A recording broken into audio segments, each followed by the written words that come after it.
अस्सलामु अलैकुम वरहमतुल्लाहि वबरकातुहू। उम्मीद है कि तमाम दोस्तों अहबाब खैरियत और आफ़ियत से होंगे। दोस्तों, अगर आप चैनल पर नए हैं तो चैनल को सब्सक्राइब करके और वीडियो को अपने दोस्तों अहबाब तक ज़्यादा से ज़्यादा शेयर करके हमारी इमदाद फरमाएँ। दोस्तों, कल AIYM चीफ असदुद्दीन ओवैसी साहब जो है 2027 उत्तर प्रदेश इलेक्शन में लेबुल फूक दी है, यानी मुहर लगा दिया है। और कल बहराइच के अंदर जो है अपना पहला कैंडिडेट बहराइच के जो है जहां पर प्रोग्राम हुआ था उस विधानसभा में, यानी मेथरा विधानसभा के अंदर जो है AIYM ने अपना प्रदेश अध्यक्ष शौकत अली साहब को अपना कैंडिडेट बना दिया है। आइए ज़रा सुनते हैं कल असदुद्दीन ओवैसी साहब ने बहराइच के मेथरा में क्या स्पीच दिया है। पूरे स्पीच को सुनते हैं दोस्तों, अपने दोस्तों तक भी इस स्पीच को ज़रूर शेयर कीजिए। अगर नहीं सुने हैं तो मुकम्मल ज़रूर इस स्पीच को सुनिएगा। हम भी सुनते हैं और आप भी सुनें। गयूर नौजवान साथियों, मैं आप तमाम का दिल की गहराइयों से शुक्रिया अदा करता हूँ कि बहराइच की सरजमीन और मटेरा विधानसभा में जो मजलिस इत्तेहादुल मुस्लिमीन का एक तारीख़ी जलसे आम हो रहा है, इसको आपने तारीख़ी बना दिया। हज़ारों की तादाद में यहाँ पर शिरकत करके मैं आप तमाम का शुक्रिया अदा करता हूँ कि आपने अपना कीमती वक्त निकाल कर तकालीफ़ को बर्दाश्त किया और आज आप यहाँ पर जमा हुए हैं। आप तमाम का मैं अपनी जानिब से और मजलिस इत्तेहादुल मुस्लिमीन की जानिब से शुक्रिया अदा करता हूँ। मंच पर बैठे हुए उत्तर प्रदेश के मजलिस इत्तेहादुल मुस्लिमीन के सदर मोहतरम जनाब शौकत अली साहब और उत्तर प्रदेश के तमाम जोन के ज़िम्मेदार, यहाँ के विधानसभा के इंचार्ज और तमाम मजलिस के अरकान, मेरे अज़ीज़ दोस्तों और बुज़ुर्गों, मैं आपके सामने ये अर्ज़ करने के लिए आया हूँ कि जैसा कि आप जानते हैं कि आइंदा साल उत्तर प्रदेश में विधानसभा के चुनाव होने जा रहे हैं और मजलिस इत्तेहादुल मुस्लिमीन हमेशा ये कोशिश करती आई है कि जहाँ पर कमज़ोरों की एक सियासी ताकत को मजबूत किया जाए। मेरी आपसे गुजारिश ये है कि आप जानते ये हैं कि अगर आप संविधान को पढ़ेंगे तो संविधान के दफ़ा 37 को अगर हम पढ़ेंगे और संविधान का जो पहला पन्ना है, पहला सफ़ा है, उसको अगर आप पढ़ेंगे तो उसमें लफ्ज़ इस्तेमाल हुआ इंसाफ का, जस्टिस का।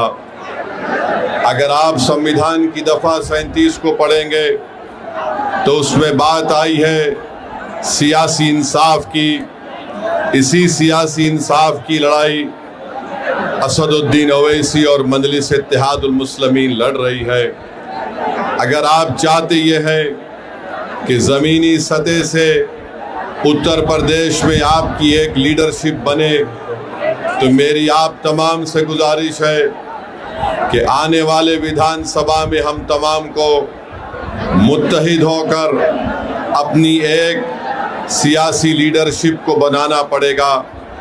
ये संविधान हमको इस बात की इजाज़त देता है, वो संविधान जिसको बाबा साहिब अम्बेडकर ने बनाया, और बाबा साहिब अम्बेडकर ने संविधान के पहले पन्ने पर इंसाफ को लिखा। बाबा साहिब ने संविधान की आर्टिकल 37 में उसका जिक्र किया। यही लड़ाई आज शौकत अली की क़ियादत में उत्तर प्रदेश में मजलिस इत्तेहादुल मुस्लिमीन बरसों से लड़ती आ रही है। मेरे अज़ीज़ दोस्तों और बुज़ुर्गों, मैं आपको ये बताना ज़रूरी समझता हूँ कि अगर हम समाजी और माशी इंसाफ को हासिल करना चाहती हैं तो पहले सियासी इंसाफ होना चाहिए। आज आप जानते हैं कि जब तक हम अपने नुमाइंदों को कामयाब नहीं करेंगे जो उत्तर प्रदेश की विधानसभा में जाकर आपकी बेबाक आवाज़ बने, आपके मसाइल की तर्जुमानी कर सके, आपके लिए हक की लड़ाई लड़ सके। याद रखिए, कोई उठकर ये कह सकता है कि ओवैसी क्या तुम नहीं देखते कि उत्तर प्रदेश के विधानसभा में बड़ी बड़ी पार्टियों के मुसलमान और दलित विधायक जीत कर जाती हैं। मेरे अजीज़ दोस्तों और बुजुर्गों, मुझे यहाँ पर मान्यवर कांशीराम याद आती है। जब कांशीराम साहब से भी ये सवाल किया गया था तो मान्यवर कांशीराम ने कहा था ये जीत के ज़रूर जाती हैं मगर ये चमचों का रोल अदा करते हैं। तो मैं आपसे अपील कर रहा हूँ कि आप मुत्तहिदा तौर पर अपने वोट का सही इस्तेमाल अपनी एक सियासी लीडरशिप को मजबूत करने के लिए कीजिए। यकीनन इंशाअल्लाह ताला हमारी भी कोशिश होगी कि दोबारा यहाँ पर बीजेपी की सरकार उत्तर प्रदेश में ना बने, मगर याद रखिए, इस बात को याद रखिए कि ये जिम्मेदारी सिर्फ मुस्लिम अक़लियत के कंधों पर रखी नहीं जा सकती है। अगर कोई बीजेपी को रोकना चाहता है, अगर कोई दोबारा बीजेपी को सत्ता में आने को रोकने की ये कोशिश करता है, तो मैं यहाँ पर खड़े होकर कह रहा हूँ कि मजलिस इत्तेहादुल मुस्लिमीन उनका साथ देने के लिए तैयार है। अगर इज्जत के साथ बातचीत होगी, हिस्सेदारी की बातचीत होगी, तो मजलिस और ओवैसी तैयार है।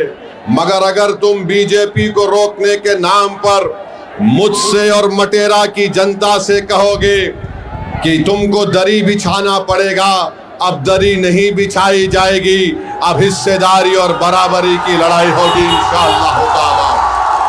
तो मेरे अजीज दोस्तों और बुजुर्गों, आप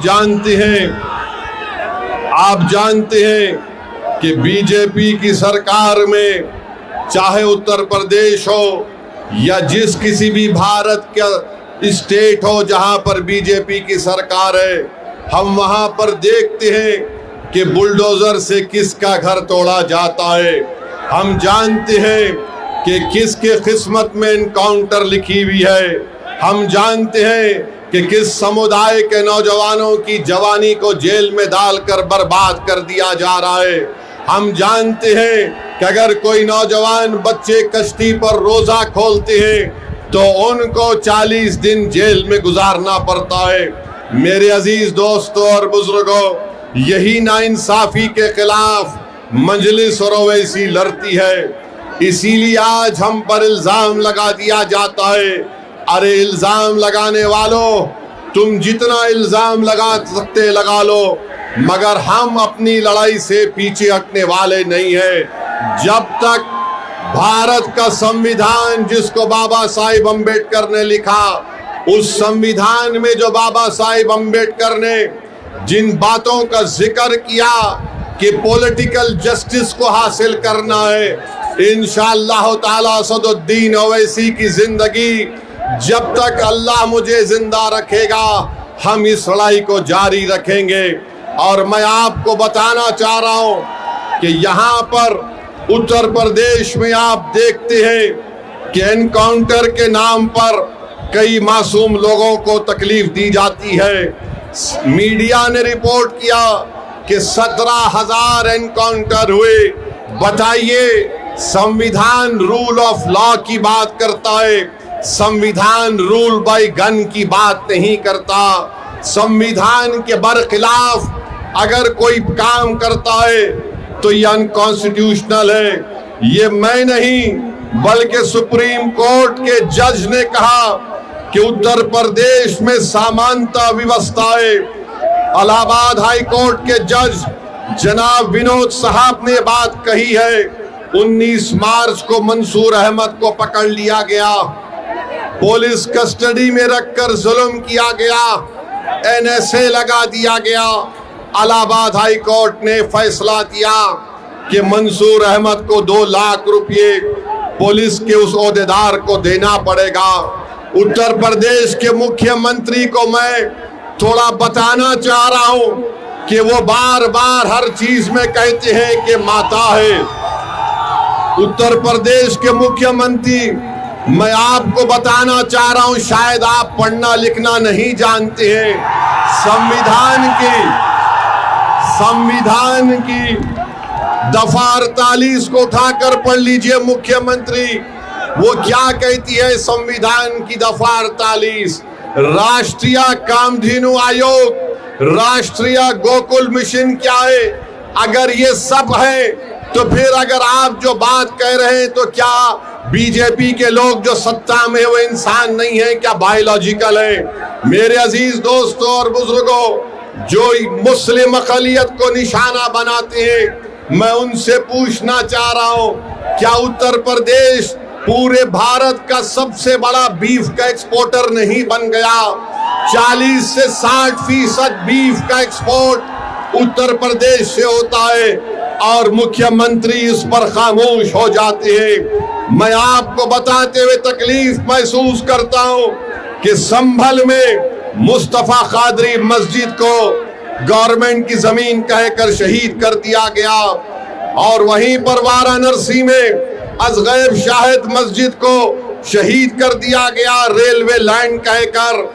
और उत्तर प्रदेश में संभल की मस्जिद को जब तोड़ दिया गया तो मस्जिद से पुलिस ने बताया कि वहां से पोस्टर निकले जिस पर लिखा हुआ था आई लव मोहम्मद।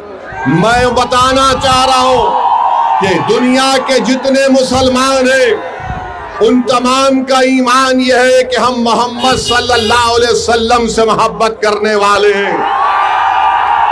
हमारा ईमान ही मुकम्मल नहीं होता जब तक हम मोहम्मद सल्लल्लाहु अलैहि वसल्लम से मोहब्बत नहीं करते हैं। अगर कोई उत्तर प्रदेश की सरकार ये समझ रही है कि पोस्टर दिखाकर आई लव मोहम्मद के दिखाकर आप उत्तर प्रदेश या भारत के मुसलमानों से मोहम्मद सल्लल्लाहु अलैहि वसल्लम की मोहब्बत को कम कर सकते, हम मर जाएंगे मगर हमारे मरते वक्त भी हमारी जबान पर होगा अशहदु अल्ला इलाहा इल्लल्लाह व अशहदु अन्ना मुहम्मद रसूलुल्लाह। अरे पोस्टर दिखाने से मोहब्बत कम नहीं होगी। तुमने हम पर एक बहुत बड़ा एहसान कर दिया। जिन पुलिस के ओहदेदारों ने मोहम्मद आई लव मोहम्मद का पोस्टर दिखा दिया, हम पुकार कर कहेंगे कि अल्लाह तू गवाह और शाहिद रहना कि हमारे तेरे घर से हमने तेरे हबीब मोहम्मद सल्लल्लाहु अलैहि वसल्लम के मोहब्बत का जिक्र किया। अरे क्या करना चाहते हो तुम लोग? भारत के संविधान में आर्टिकल 25 है, फ्रीडम ऑफ रिलीजन है, मुझे अपने मजहब पर चलने की आजादी है। और शेख मुजद्दिद अल फैतानी रहमतुल्लाह अलैह ने कहा था कि मैं मुसलमान इसलिए हूँ क्योंकि मोहम्मद रसूलुल्लाह सल्लल्लाहु अलैहि वसल्लम ने मुझे इस्लाम सिखाया। तो ये जुल्म हो रहा है मेरे अजीज दोस्तों और बुजुर्गों, मेरे अजीज दोस्तों और बुजुर्गों। फिर आप जानते हैं कि आए दिन कहीं ना कहीं वाकयात होते हैं। मैंने 2 दिन पहले उत्तर प्रदेश के मुख्यमंत्री का एक वीडियो देखा जिसमें उत्तर प्रदेश के मुख्यमंत्री ने कहा कि बेटी सबकी होती है, चाहे किसी समाजवादी पार्टी के नेता की क्यों ना हो। हम उत्तर प्रदेश के मुख्यमंत्री से कहना चाह रहे, अगर समाजवादी पार्टी के नेता की बेटी को आप बेटी समझते हैं तो मुजफ्फरनगर कांड में ऐसे कई मुस्लिम महिलाओं की रेप हुआ था, अस्मत रेजी हुई थी, बलात्कार हुआ था। क्या उत्तर प्रदेश के मुख्यमंत्री उन 6 मुस्लिम महिलाओं को जिनको अभी तक इंसाफ नहीं मिला, क्या उनको अपनी बेटी समझकर वो उनको इंसाफ दिलाएंगे? इसका जवाब उत्तर प्रदेश के मुख्यमंत्री को देना पड़ेगा। और फिर मैनपुरी में मई की 20 तारीख को वारिस अली को कत्ल कर दिया गया। वारिस अली की बेटी स्वाहिदा उत्तर प्रदेश के मुख्यमंत्री से कह रही है कि मुझसे इंसाफ करो। देखना यह है कि क्या उत्तर प्रदेश के मुख्यमंत्री इंसाफ करेंगे या नहीं करेंगे। मेरे अजीज दोस्तों और बुजुर्गों, मुझ पर इल्जाम लगा दिया जाता है। आज हम आपकी इस मुबारक सरजमीन को आ रहे थे। ये बहादुरों की सरजमीन है बहराइच और मटेरा। तो ये समाजवादी पार्टी के लोग ये कहना शुरू कर दिए कि असदुद्दीन ओवैसी आएगा तो भाजपा को फायदा होगा। बताओ अखिलेश यादव, बिहार में तुमने अपने 5 सांसद को भिजाया था कि ओवैसी ना जीत पाए। तुम्हारे 5 सांसद सीमांचल किशनगंज में आकर 15 दिन बैठ गए, रोज मीडिया से बात करते, रोज गांव-गांव जाकर जनता को बताते, मगर नतीजा क्या निकला? जिन 4 विधायक को अखिलेश यादव के भाई तेजस्वी यादव ने मंदलिस से तोड़ लिया था, सीमांचल की जनता को लाखों सलाम। उन्होंने अखिलेश यादव की इस नापाक मंसूबे को नाकाम कर दिया और मंदलिस के 5 विधायक को दोबारा कामयाब कर दिया। हम यहां पर आ रहे और फिर शुरू हो गए बी टीम है। अरे सुन लो समाजवादी पार्टी के तमाम जिम्मेदारों, बताओ बंगाल को तुम गए थे अखिलेश दीदी की मदद करने के लिए और वहां पर लाइन लगाकर बीजेपी में शामिल हो रहे, तो क्या मैं आयतल कुर्सी पर कर उन पर फूका था कि तुम जाओ बीजेपी में? बेशर्मी की हद कर दिए। अरे कल तक जो कहते थे कि दिल में मदीना आंख में काबा, और बाबा बंगाल जाकर बोले कि बंगाल को काबा की जमीन नहीं बनने देंगे। अब बाबा के साथ बैठकर जिसने कहा था कि दिल में मदीना आंख में काबा, दोनों बैठकर चाय पी रहे हैं, दोनों बैठकर चाय पी रहे और गाली किसको दे रहे? ओवैसी को। अरे मैं जानता था ये तमाम के तमाम कठपुतलियां हैं बीजेपी आरएसएस के। एक हवा के झोंके में तमाम के तमाम ने सर झुका दिया और बीजेपी में चले गए। अरे तुमने हमारे विधायक को तोड़ा, बिहार में हम दोबारा जीत कर आए। मैं उत्तर प्रदेश की जनता से अपील कर रहा हूं, बहराइच और मटेरा की जनता से अपील कर रहा हूं, आप मजलिस का साथ दीजिए। हम मर जाना पसंद करेंगे मगर अपने ईमान को और आपकी मोहब्बत का सौदा नहीं करेंगे फिरका परस्त आरएसएस की ताकतों के सामने। इल्जाम हम पर लगाया जाता है मगर कारनामे कोई और करता है। बताओ अखिलेश यादव, जो ममता बनर्जी के 20 MP चले गए, क्यों गए वो? उनको कोई कुछ नहीं बोलता। और असदुद्दीन ओवैसी आपके हक के लिए, आपकी सियासी लीडरशिप के लिए आ रहा है, तो इन सबको डर लगता है। डरना पड़ेगा तुमको, आप डरना पड़ेगा, क्योंकि ये नौजवान अब जाग चुका है। इन नौजवानों ने ठान ली है कि इंशाअल्लाह ताला अब के बार उत्तर प्रदेश में इनके इत्तेहाद का एक इनकलाब बर्पा होगा। इनके इत्तेहाद से इनकी लीडरशिप पैदा होगी, इनकी मेहनत से इंशाअल्लाह ताला आपके नुमाइंदे उत्तर प्रदेश के विधानसभा में जाएंगे।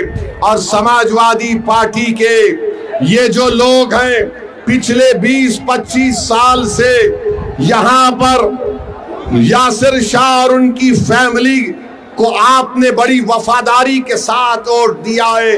बताइए उन्होंने बहराइच और मटेरे में क्या काम किया? कुछ काम नहीं किया।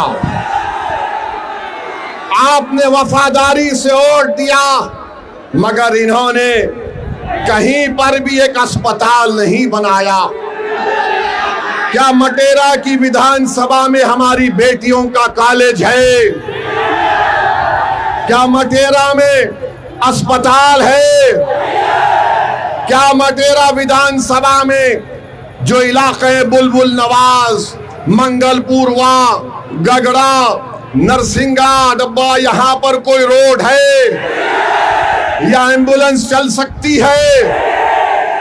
क्या इन सब चीजों को आप देख रहे हैं? और जब से शौकत अली मटेरा के रोड पर चलना शुरू किया, गरीब के गम को अपना गम समझा, उन झोपड़ियों में जाकर आपकी तकालीफ को देखकर आपको हिम्मत और दिलासा दिलाना शुरू किया, तो यासिर शाह के खानदान को लगा कि अब हमारा दी एंड होने वाला है, इसीलिए रोड पर निकल कर आ गए। 4 साल कहीं नहीं दिखे, मगर जब ओवैसी की पार्टी का एक सिपाही आपके इत्तेहाद और आपके ताकत को दिखाने के लिए परचम लेकर आता है, तो लखनऊ से अखिलेश कहता है अगर यहां से शौकत निकल जाएगा तो फिर हमारा तमाम किला मिस्मार हो जाएगा। तो मैं आपसे अपील कर रहा हूं कि 4 साल में यासिर शाह का परिवार नहीं दिखा मटेरे में, आज मजलिस आई तो गांव गांव जा रही हमारी बहन, गांव गांव को जा रही है। अरे अखिलेश यादव सुन लो, इंशाअल्लाह ताला सिर्फ मटेरा विधानसभा नहीं, उत्तर प्रदेश के बहुत सारी विधानसभा पर यही माहौल बनेगा जो आज हम यहां पर देख रहे हैं। तो मेरे अजीज दोस्तों और बुजुर्गों, मैं आप तमाम से एक बात की इजाजत लेकर इस बात का ऐलान करना चाहता हूं कि आने वाले विधानसभा में क्या मैं शौकत अली को यहां से आपका कैंडिडेट घोषित करूं? क्या आपकी इजाजत है कि मैं शौकत अली को भी कैंडिडेट बनाऊं? क्या मैं इजाजत है आपकी? आप पूरा साथ देंगे तो लगाओ मेरे साथ नारा, नारे तकबीर, नारे तकबीर। आप तमाम की इजाजत की बुनियाद पर मैं जनाब शौकत अली को मटेरा विधानसभा पे के लिए मजलिस का उम्मीदवार का ऐलान करता हूं। अल्लाह उनको कामयाब और कामरान करे, अल्लाह उनको कामयाब और कामरान करे। और आपकी आवाज बनकर शौकत जाएगा, जब आप पुकारेंगे खादिम के तौर पर आएगा। यासिर शाह में गुरूर और तकब्बुर है। यासिर शाह ये समझता है कि मालिक है, मालिक तुम हो, शौकत तुम्हारा खादिम रहेगा इंशाअल्लाह ताला। अब मालिक का दौर नहीं चलेगा, अब खादिम की खिदमत चलेगी इंशाअल्लाह ताला। तो मेरे अजीज दोस्तों और बुजुर्गों, अगर मैं भारत के प्रधानमंत्री को कुछ ना बोलूं तो बाबा भी नाराज हो जाएंगे, अखिलेश भी नाराज हो जाएंगे। मैं इन दोनों को नाराज नहीं करना चाहता हूं। हम भारत के प्रधानमंत्री कहते हैं कि भारत विश्व गुरु बन गया, तो हम उनसे पूछना चाहते हैं कि आज ईरान और ओमान के दरमियान में समंदर पर हमारे कश्ती पर भारत के नागरिक पर जालिम डोनाल्ड ट्रंप ने मिसाइल दागकर हमारे 3 भारतीयों को जान से उनकी जान ले ली, उनको मार दिया। भारत के प्रधानमंत्री, आपकी जबान पर डोनाल्ड ट्रंप का नाम क्यों नहीं आता बताओ? 3 भारत के नागरिक मारे गए और हम डोनाल्ड ट्रंप ने जो हरकत की, मिसाइल मारकर हमारे 3 भारत के नागरिक को मार दिया, उसके नरेंद्र मोदी उसकी मजम्मत नहीं करते हैं। अरे एनकाउंटर करो, मारो मुल्ला को, दाढ़ी पकड़कर मारते हैं, घर में घुसते हैं, मदरसों को तोड़ते हैं। अरे तुम कैसे बहादुर हो, तुम तो बुज़दिल हो, बुज़दिल हो। 3 भारत के नागरिक मारे गए और 133 करोड़ जनता का प्रधानमंत्री उसका कंडेम तक नहीं कर सकता। और अफसोस की बात यह है कि एक हमारे सीफेरर की लाश, एक हमारे सीफेरर की लाश 2 दिन से वहां पर रखी हुई है। उस कश्ती का कैप्टन वीडियो बनाकर हम तमाम से अपील कर रहा है कि बताओ इस देश के प्रधानमंत्री को इसकी लाश कम से कम उसके घर को पहुंचा दो, इसके घर को पहुंचा दो। बताओ मेरे अजीज दोस्तों और बुजुर्गों, सिर्फ ताकत आजमाते हैं मजलूमों पर, कमजोरों पर, मगर ट्रंप क्या तुम्हारे पप्पा है? एक जालिम है वो। ट्रंप पर कुछ नहीं बोला जाता। ऐसा लगता है कि मोदी जी से जब बोलेंगे अरे ट्रंप को बोलो, ट्रंप ही और नेतन्याहू ने मिलकर इस जंग का आगाज किया है। मेरे अजीज दोस्तों और बुजुर्गों, बहरहाल आप देख रहे हैं कि नरेंद्र मोदी के प्रधानमंत्री को बनकर 12 साल हो चुके हैं। कीमती आसमानों को छू रही है, गरीबों के गैस के सिलेंडर कम कर दिए गए, आज हम कर्जों में डूब रहे हैं। बहरहाल मेरे अजीज दोस्तों और बुजुर्गों, मैं यही चंद बातें आपके पास रखने के लिए आया हूं और इंशाअल्लाह ताला आता रहूंगा। यहां से आपकी इजाजत पर, आपकी मंजूरी पर हमने शौकत अली को अपना कैंडिडेट का ऐलान किया और मैं आपसे वादा कर रहा हूं कि इंशाअल्लाह ताला मटेरे में, बहरेच में और पूरे उत्तर प्रदेश में हम अपनी इत्तेहाद की ताकत पर पूरा गेम बदल देंगे, पूरा गेम बदल देंगे इंशाअल्लाह ताला। और अपने सेल फोन की लाइट खोल कर दिखा दो कि अब के बार उत्तर प्रदेश में मजलिस का परचम लहराएगा इंशाअल्लाह ताला। पूरी सेल फोन की लाइट खोल कर बता दो, सारे उत्तर प्रदेश और भारत को मालूम हो जाए कि बुलडोजर से नहीं डरने वाले, एनकाउंटर से नहीं डरने वाले, आई लव मोहम्मद बोलने से नहीं डरने वाले हम तमाम हैं। नारे तकबीर। अस्सलाम वालेकुम व रहमतुल्लाहि व बरकातहू।